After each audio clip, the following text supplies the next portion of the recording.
రీసెంట్‌గా చంద్రబాబు నాయుడు గారు నామినేటెడ్ పదవులు భర్తీ చేయాలని అయితే భావిస్తున్నారు. అందులో భాగంగా ఎన్నికల్లో అయితే కార్యకర్తలు ఎవరెవరైతే మండల స్థాయిలో గానీ, జిల్లా స్థాయిలో గానీ పనిచేస్తారో వాళ్ళందరికీ నామినేటెడ్ పదవులతో గౌరవం ఇవ్వాలని అయితే చూస్తున్నారు.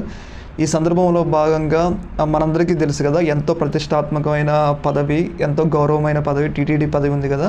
ఆ పదవిని కూడా భర్తీ చేసేందుకైతే సీఎం చంద్రబాబు నాయుడు గారైతే భావిస్తున్నారు. అందులో భాగంగా టీవీ5కి చెందిన బీఆర్ నాయుడు ఉన్నారు కదా!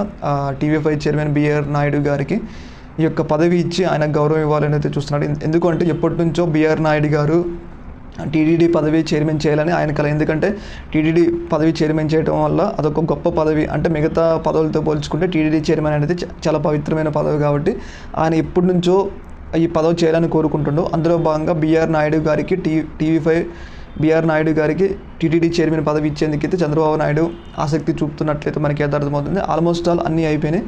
ఇంకా ఫర్దర్గా వివరాలు అయితే అంటే ఫర్దర్గా ఇంకా అధికారికంగా జీవో అయితే రావాల్సి ఉండే ఫిక్స్ అయిపోయింది. ఇప్పటి నుంచి ఎవరో రఘురామ కృష్ణరాజుకి ఇస్తా అనుకున్నారు కానీ రఘురామ కృష్ణరాజుకి ఇవ్వలేదు. టీవీ5 నాయుడు గారికి అయితే కన్ఫర్మ్ అయినట్లు మనకైతే వార్తలు అయితే వస్తున్నాయి.